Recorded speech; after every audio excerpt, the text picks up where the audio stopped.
Assalamualaikum warahmatullahi wabarakatuh. Perkenalkan, kami dari kelompok 1 yang beranggotakan saya Adam Malik dengan NIM 2307112729. Saya Gilang Raka Nugra dengan NIM 2307127080. Saya Maulana Zainal Farzi dengan NIM 2307113741. Kali ini kami akan menjelaskan perbandingan negara Indonesia dengan negara luar. Kami mengambil dari negara Brunei Darussalam.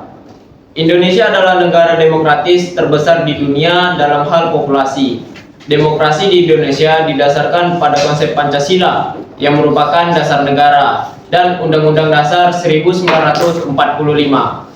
Di bawah sistem ini, Indonesia adalah republik dengan sistem presidensial. Pemilihan umum diadakan secara berkala, termasuk pemilihan presiden, anggota parlemen, gubernur, dan pejabat daerah lainnya. Demokrasi di Indonesia melibatkan partisipasi aktif rakyat dalam pemilihan dan pengambilan keputusan politik. Sejak jatuhnya rezim Orde Baru pada tahun 1998, Indonesia telah mengalami transformasi besar dalam mengarahkan sistem politiknya menuju demokrasi yang lebih inklusif. Namun masih ada tantangan yang perlu diatasi seperti korupsi, ketidaksetaraan, dan perlindungan hak asasi manusia. Yang berikutnya adalah Brunei Darussalam.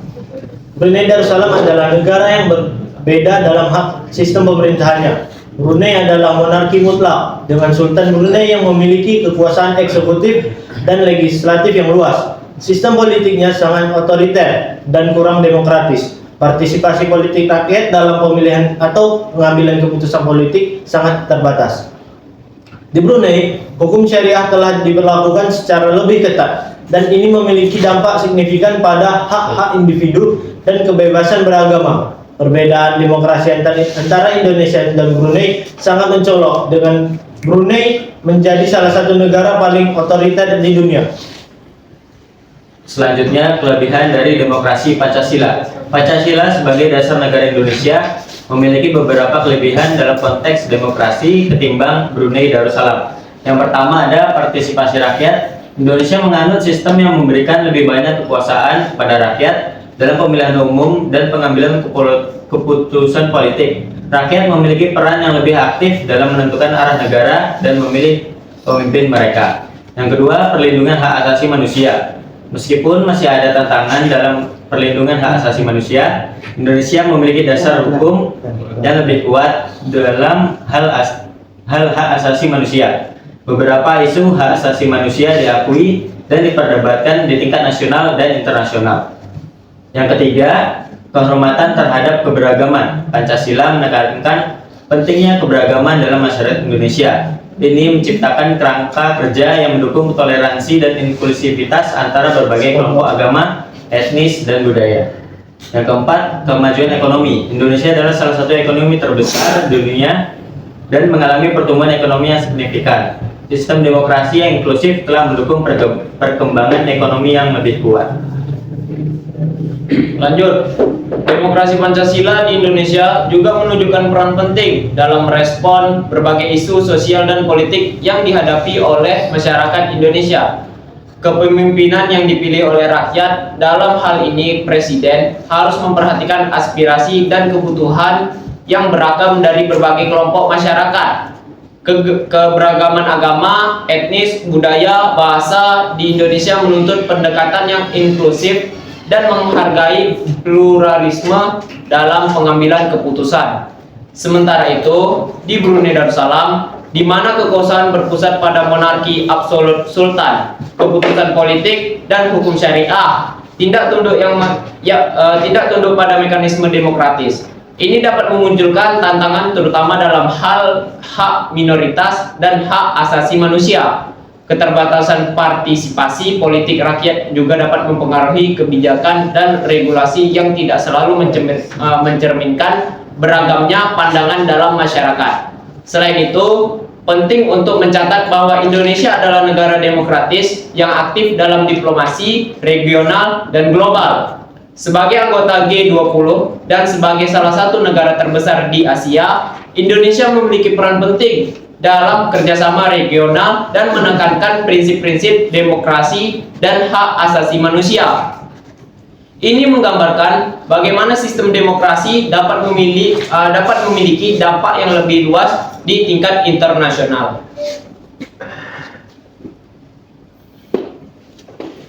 Dalam melihat perdebatan antara Indonesia dan Brunei Darussalam dalam konteks demokrasi, penting juga untuk mempertimbangkan aspek-aspek lain yang mempengaruhi perkembangan politik sosial di kedua negara.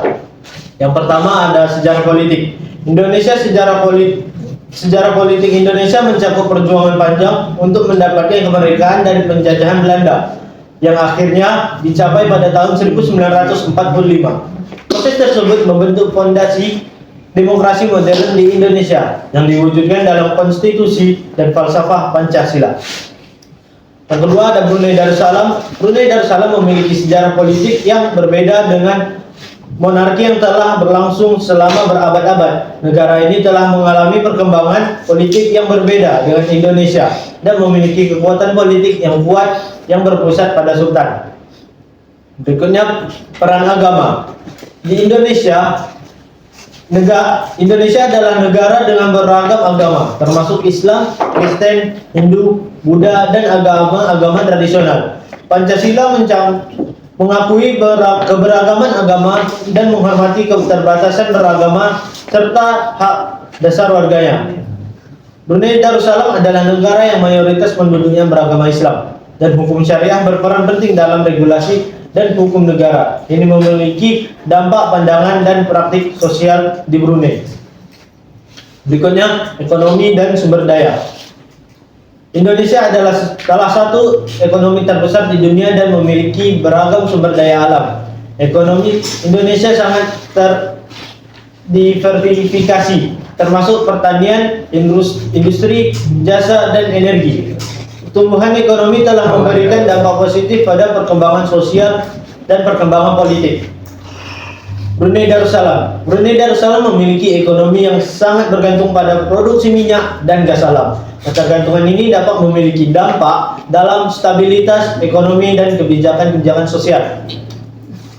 Berikutnya ada hak asasi manusia dan kebebasan berbicara. Di Indonesia, meskipun Indonesia menghadapi beberapa tantangan terkait hak asasi manusia, termasuk kebebasan berbicara, upaya terus dilakukan untuk memperbaiki situasi ini. Media dan masyarakat sipil memiliki peran yang penting dalam monitor dan melaporkan isu-isu politik dan isu-isu sosial. Berikutnya Brunei Darussalam. Brunei Darussalam telah memberlakukan hukum syariah yang lebih ketat dalam beberapa tahun terakhir.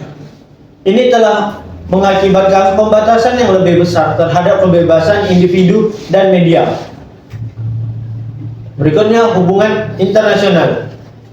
Yang pertama Indonesia. Indonesia adalah anggota aktif dalam organisasi internasional seperti PBB dan ASEAN. Negara ini memiliki peran penting dalam diplomasi regional dan berperan sebagai moderator dalam beberapa konflik regional.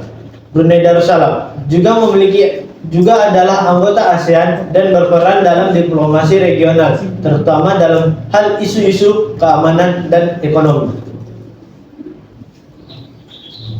Ketika melihat elemen-elemen ini, kita dapat melihat bahwa perbedaan antara Indonesia dan Brunei Darussalam mencerminkan perbedaan dalam sejarah, agama, ekonomi, dan konteks politik yang mempengaruhi perkembangan demokrasi di kedua negara tersebut. Dalam perbandingan antara Indonesia dan Brunei Darussalam, dalam konteks demokrasi, kita melihat perbedaan yang signifikan dalam sistem pemerintahan, partisipasi politik, dan hak asasi manusia. Indonesia dengan dasar Pancasila dan sejarah demokratisnya menekankan inklusivitas, perlindungan hak asasi manusia, dan partisipasi rakyat dalam pengambilan keputusan politik. Sementara itu, Brunei Darussalam adalah monarki mutlak dengan otoritas politik yang sangat terpusat. Sejarah politik, peran agama, dan ekonomi, dan perbedaan dalam perlindungan hak asasi manusia adalah beberapa faktor yang mempengaruhi perbedaan ini. Pemahaman mendalam tentang perbedaan ini membantu kita menghargai keragaman dalam sistem pemerintahan dan demokrasi di seluruh dunia, serta mengidentifikasi area yang memerlukan perbaikan dan perkembangan dalam sistem politik dan hak asasi manusia. Sekian dari kelompok kami. Audio Jungle.